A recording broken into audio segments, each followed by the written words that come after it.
प्रगति अपनी ससुराल में अपनी 4 नंदों और पति के साथ रहती थी। ऋषि का काम बहुत ही ज्यादा अच्छा था, जिसकी वजह से उनका जीवन सुख सुविधाओं में बीत रहा था। हेलो ऋषि भाई, आप कब आओगे? क्यों? हाँ पता है, टीवी पर बहुत ही सुंदर ड्रेस बिक रही है, लेकिन मेरे अकाउंट में पैसे नहीं है। अच्छा, कितने की ड्रेस है? ज्यादा नहीं, बस 50,000। अच्छा रुक, मैं तेरे अकाउंट में अभी पैसे ट्रांसफर करता हूँ। सच्ची? ऋषि ने फोन काट दिया और अपनी बहन के अकाउंट में पैसे ट्रांसफर कर दिए। ऋषि इसी तरह अपनी बहनों की हर ख्वाहिश को पूरी करता था और उन्हें बहुत खुश रखता था। देखो तो जरा, आज मैं तुम सभी के लिए क्या लाया हूँ। अरे वाह, मेरी मनपसंद पानी पूरी और चॉकलेट भी। भैया, मेरा मनपसंद बर्गर लाना तो नहीं भूले ना। नहीं नहीं, मैं सभी की मनपसंद चीज लाया हूँ। सुनिए, इतना सब लाने की क्या जरूरत थी? जरूरत थी प्रगति, मैं नहीं चाहता कि कल को ससुराल जाकर इन्हें मेरे लाड प्यार में कोई कमी लगे। अरे भाभी, आओ आप भी खाओ ना। भैया। हाँ हाँ, ऐसे ही दिन बीत रहे थे। सही मौका आने पर ऋषि ने अपनी बहनों की बड़े घराने के 4 भाइयों से शादी कर दी। ऋषि ने अपनी बहनों की शादी में बहुत पैसा लगाया था, जिसकी वजह से उसके साझेदार ने कंपनी के खातों में गड़बड़ी कर दी। देख भाई, तूने शादी के लिए पूरे 7 लाख रुपए कंपनी से लिए थे और हमारी कंपनी का प्रॉफिट पूरे 14 लाख था। इसका मतलब अब तेरा इस कंपनी में हिस्सा और हक दोनों खत्म। जो भी यहाँ है वो मेरा है। पर लेकिन हमारी कंपनी का प्रॉफिट 14 लाख नहीं 24 लाख था। अरे चौकीदार कहाँ हो, लेकर जाओ इसे। अरे सुन तो सही मेरे भाई। ऋषि के साझेदार ने उसकी एक नहीं सुनी और उसे धक्के मारकर कंपनी से बाहर फेंकवा दिया। अब ऋषि के पास कुछ भी नहीं बचा था। उसका घर, गाड़ी सब नीलाम हो गए और उसे अपना घर छोड़कर एक छोटी सी झोपड़ी में रहना पड़ा। शादी की जिम्मेदारियों में अपने काम पर ध्यान ही नहीं दे पाया और मेरे साझेदार ने मेरे साथ धोखा कर दिया। कोई बात नहीं, अगर भगवान की मर्जी हमें ऐसे ही दिन दिखाना है तो कोई कुछ नहीं कर सकता है।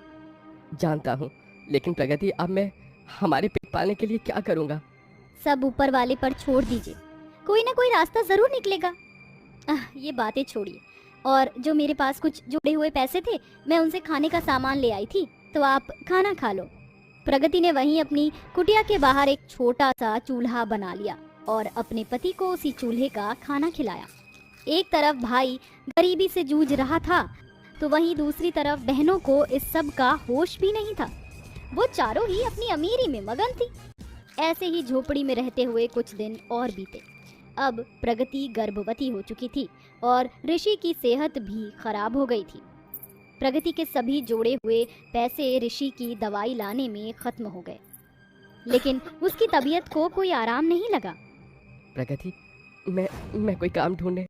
पागल मत बनिए, आपकी काम करने की हालत जरा भी नहीं है। आप नहीं, अब मैं काम करूंगी। तुम क्या काम करोगी? मैं सिलाई का काम करूंगी। लेकिन प्रगति, तुम किसके लिए कपड़े सिलोगी? मैं कपड़े नहीं सिलूंगी, मैं घर में लगाने वाली चीजें सिलूंगी, वो भी नए तरीके से। ऋषि प्रगति की बात पर राजी हो गया।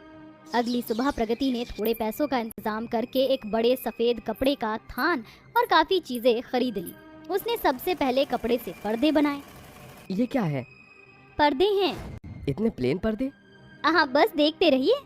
प्रगति उन पर्दों को बनाकर घर के बाहर से थोड़ी घास ले आई। अब तुम क्या करने वाली हो?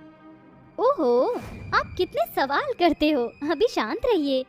प्रगति ने उस घास को पर्दों पर सजा दिया। उसने घास से पर्दों को ऐसे डेकोरेट किया कि पर्दों का पूरा लुक ही बदल गया। अब आप क्या कहोगे? गजब। प्रगति ने घास से बहुत से शोपीस, डोर हैंगिंग शोपीस तैयार कर दिए और उन्हें बाजार में बेचने निकल गई। घास के पर्दे, घास के शोपीस ले लो, सस्ते सस्ते, अच्छे अच्छे। वाओ, ये कैसी नई सी चीज है। प्लीज मुझे ये पर्दे और ये वॉल हैंगिंग शोपीस दे दीजिए। सुबह से शाम तक ऐसे ही बहुत सारे लोग आए और प्रगति की अच्छी कमाई हो गई। अगले दिन फिर से प्रगति ने ऐसे ही घास से चीजें बनाई और उन्हें बाजार में बेच दिया। देखते ही देखते धीरे धीरे उसका काम चल गया और उसने अपनी मेहनत से एक छोटा सा घर खरीदा। तुम तो गजब हो प्रगति, तुम्हारी मेहनत से हमें ये घर मिल पाया है। तुम्हारा 9वां महीना है प्रगति, क्यों ना हम इस नए घर में तुम्हारी गोद भराई का फंक्शन रखें?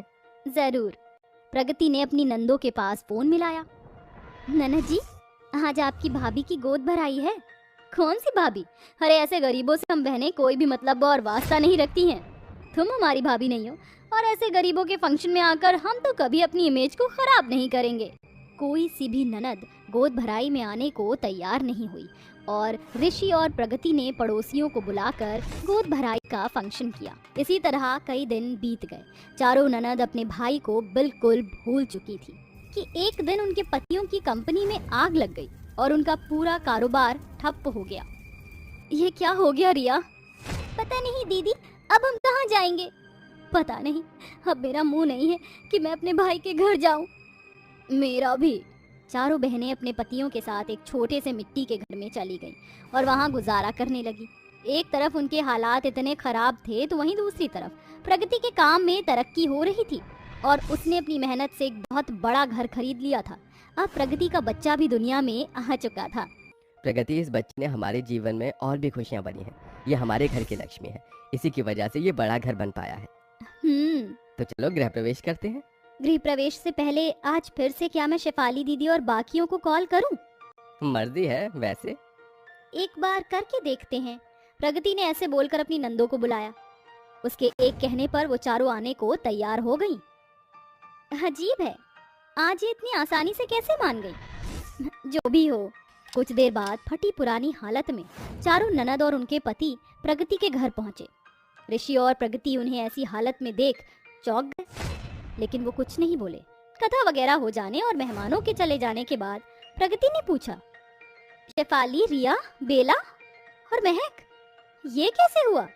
उसके पूछने पर रोते हुए उन्होंने पूरी बात बता दी। अच्छा, तो ये बात है। जानती हो, सभी का वक्त हमेशा एक जैसा नहीं रहता, इसीलिए हमें घमंड कभी नहीं करना चाहिए।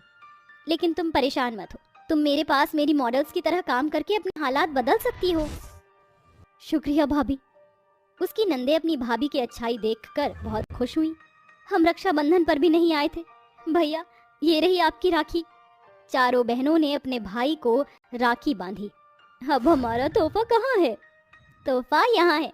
जानती हो, ये ड्रेसेस मैंने राखी के दिन से तुम्हारे लिए बनाकर रखी हुई थी। प्रगति ने उन चारों को एक एक घास से बनी शॉर्ट ड्रेस दी। कैसी है? बहुत सुंदर, आपका शुक्रिया।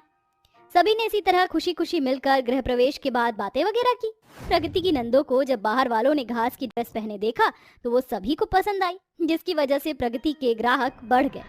अब प्रगति का काम बढ़ चुका था और उसकी नंदों के भी धीरे धीरे दिन बदलने लगे थे और सभी खुशी खुशी रहने लगे।